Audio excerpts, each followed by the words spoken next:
The Champlin family is a remarkable family. The first generation, Stanton Browning Champlin, came to Providence from South Kingston, where he had grown up on a farm, and we don't know why, but he was about 12 years old, came up to Providence, was taken in by a grocer on Dorrance Street, who he, I gather, worked for and stayed in, put him up above the grocery store. He actually lived there.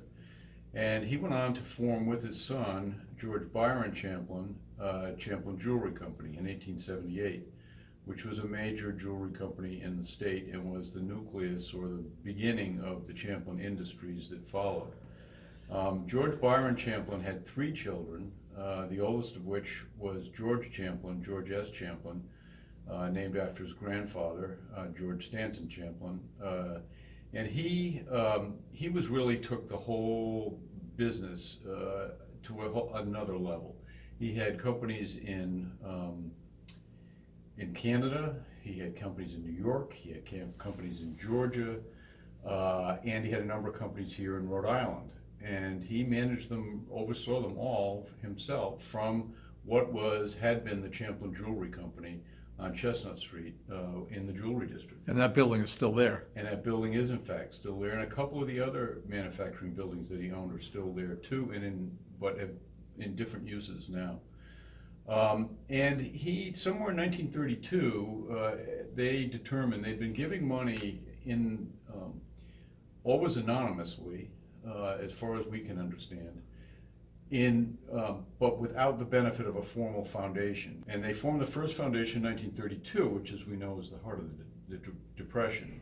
So we can only gather that that was out of a desire to be helpful in the community, and a feeling that they wanted to share their wealth with people who were less fortunate. His goal was to leave almost all of his assets in that foundation to be merged with the other foundations and to be used for charitable purposes in perpetuity.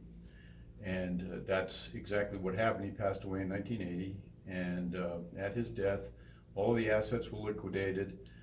His sisters, much of what she had and her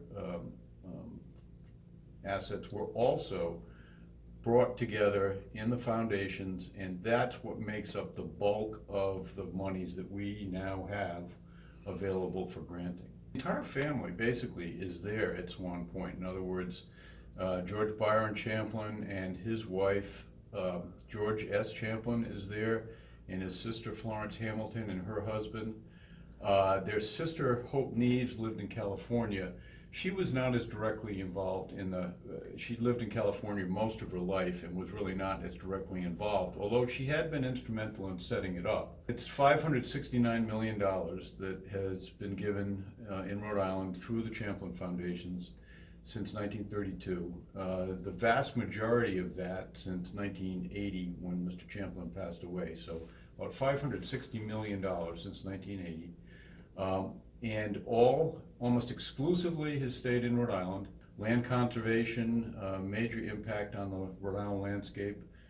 Historic preservation, healthcare, education, libraries, which was a major, major focus of Mr. Champlin's. He felt it was the great equalizer. It was an opportunity for anybody to just go into a library and access the resources that were there at no cost. And everyone had that opportunity, and he wanted to make sure that those libraries were the best they could possibly be.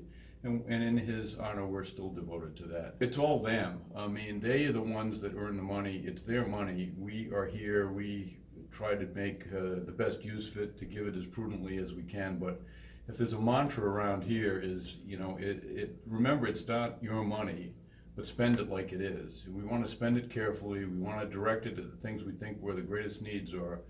But it's not our money, it's their money, and they're the ones that Rhode Island needs to thank for all that has been done with the funds they made available.